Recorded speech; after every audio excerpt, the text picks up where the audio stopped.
हरिओम. राजा जनक आणि सर्वज्ञानी श्री अष्टावक्र यांचा ज्ञानसंवाद.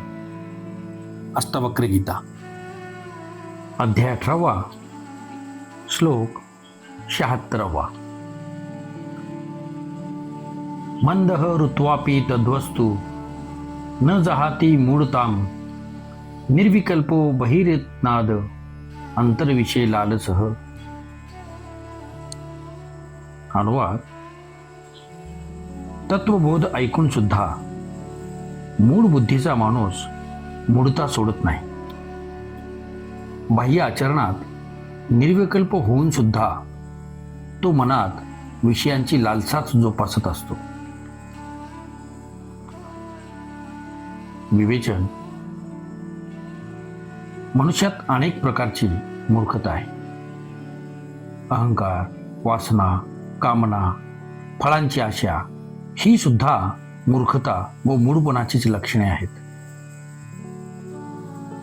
यांच्या प्रेरणेने केलेले सर्व कर्मे व आचरण सुद्धा मूढपणाच असणार. राजा जनक निर्मल व शुद्ध मनाचा असल्यामुळे अष्टावक्र स्वामींचा उपदेश ऐकता क्षणी त्यास तत्वबोध झाला. परंतु जे मंद बुद्धीचे असतात ती वासना, अहंकार, शंका, कुशंका यांची साथ सोडत नसल्यामुळे उपदेश ऐकून सुद्धा त्यांना आत्मज्ञानाची प्राप्ती होऊ शकत नाही. असा मूढ माणूस बाह्य कर्मे करण्यात कितीही उदासीनता दाखवेल तरीही त्याच्या मनात अहंकार व वासना कायम असल्यामुळे त्याला शाश्वत आत्म्याचे दर्शन होऊ शकणार नाही. अहंकार सोडल्याचे त्याने कितीही नाटक केले तरी मंद बुद्धीमुळे त्याच्या मनात विषयांची लालसा कायम असते. मंद बुद्धीची माणसे काय घ्यायचे व काय सोडायचे एवढ्याच दोन बाबी समजू शकतात.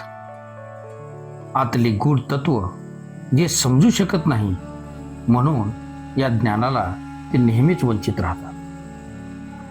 अध्याय 18, श्लोक 77.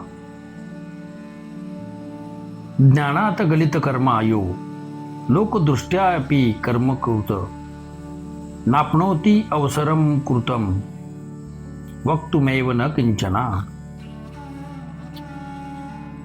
अनुवाद: ज्ञानप्राप्तीमुळे ज्याचे कर्म नष्ट झाले आहे असा ज्ञानी पुरुष लोकांची दृष्टीने जरी कर्म करणारा असला तरी त्याला काही करण्याची किंवा काही सांगण्याचीही संधी नको असते.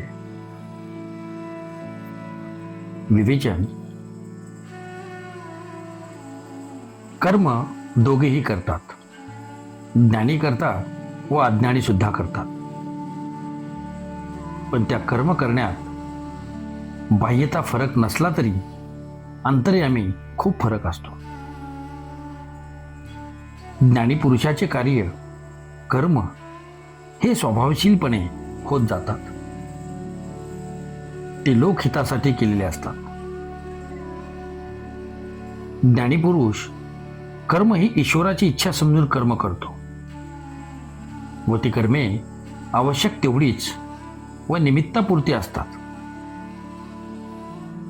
त्या कर्माच्या मागे वासना, अहंकार व फळाची आशा नसते. पण अज्ञानी माणसाच्या कर्मामागे फलप्राप्तीची अपेक्षा असते. अहंकार सुद्धा असतो. अज्ञानी माणसाने लोकहिताची कामे केली तरी त्यात सुद्धा सन्मान, प्रपाती, यश प्राप्ती किंवा स्वर्गप्राप्ती असा हेतू असतो.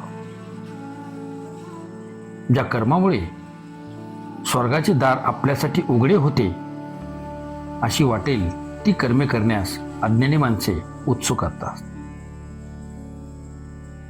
लोकहित, सेवा, समाजसेवा, दान, पुण्य, धर्म या संबंधात त्याला काहीही गम्य नसते. तो केवळ त्याद्वारे सन्मान व पुण्य कसे मिळेल याच्याच चिंतेत असतो. परंतु अष्टावक्र स्वामी म्हणतात की ज्ञानामुळे कर्म नष्ट होतात. मग ज्ञानी पुरुषाला कर्म करण्याची आवश्यकता उरत नाही. परंतु असा ज्ञानी पुरुष सुद्धा जे लोककल्याणाचे कार्य आहे ते करतच असतो. जेवढी कामे आवश्यक आहेत तेवढी तो करतो.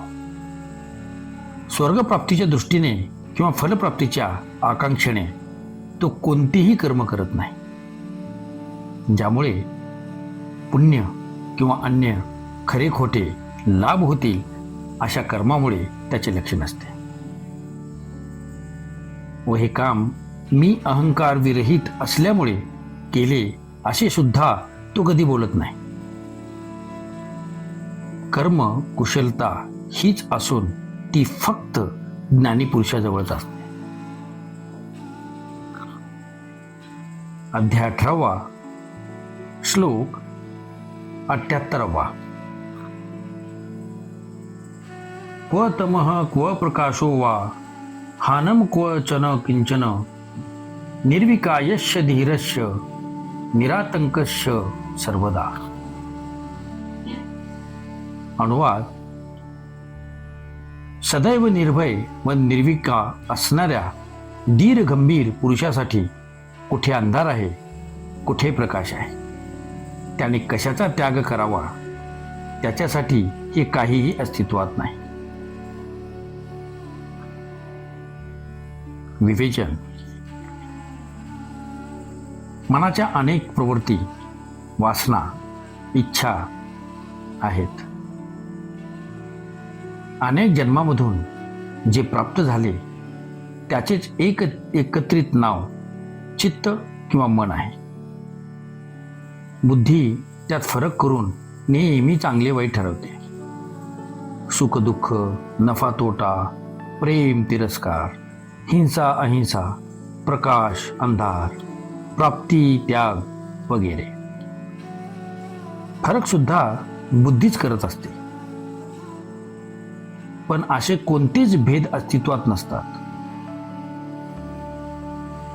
वास्तवात सर्व संयुक्त व एकच आहे. एकाच नाण्याच्या त्या दोन बाजू असून एकतर त्या दोन्ही नाहीशा होतील किंवा दोन्हीही अस्तित्वात राहतील. एकच तेवढी वाचवून दुसरी नष्ट करण्याचा कोणताच उपाय नाही. जर जन्म झाला आहे तर मृत्यू तर होणारच. बेईमानी नाहीशी झाली तर इमानदारी सुद्धा नाहीशी होईल. जर पापी या जगात उरलेच नाही तर मंदिरे, मशिदी, चर्च, गुरुद्वारे सुद्धा राहणार नाहीत. जर रोग नसेल तर आरोग्य सुद्धा राहणार नाही. जर असाधू, लबाड, दुर्जन नसेल तर साधू पुरुषांनाही कायमचा रामराम करावा लागेल. हे सर्व संयुक्त आहेत व एक दुसऱ्यावर अवलंबून आहेत. जर रावणाचे पात्र काढून टाकले तर रामाची कहाणीच लिहिता येणार नाही. परंतु नैतिकतेचे उच्च आदर्शामुळे नीतिमान माणसे त्यात फरक करतात व वाईट तेवढे बाजूला सारून चांगल्याची स्थापना करू पाहतात. अंधार दूर करून प्रकाश करू पाहतात. ह्या उलट धार्मिक व्यक्ती सर्व काही ईश्वराचे देणे आहे असे मानून दोघांचाही स्वीकार करतात. ज्ञानीपुरुष आत्म्याचे ज्ञान झाल्यामुळे सदैव निर्भय व निर्विकार असतो. त्याची ही भेददृष्टी संपून जाते. प्रकाश अंधार, स्वीकार त्याग ह्यात तो काहीही फरक करू शकत नाही. स्वाभाविकपणे जे कर्मे होतील तेवढी तो करतो व सदैव परमानंद स्वरूप असणाऱ्या आत्मरूपात मग्न राहतो. ओम शांती शांती शांती.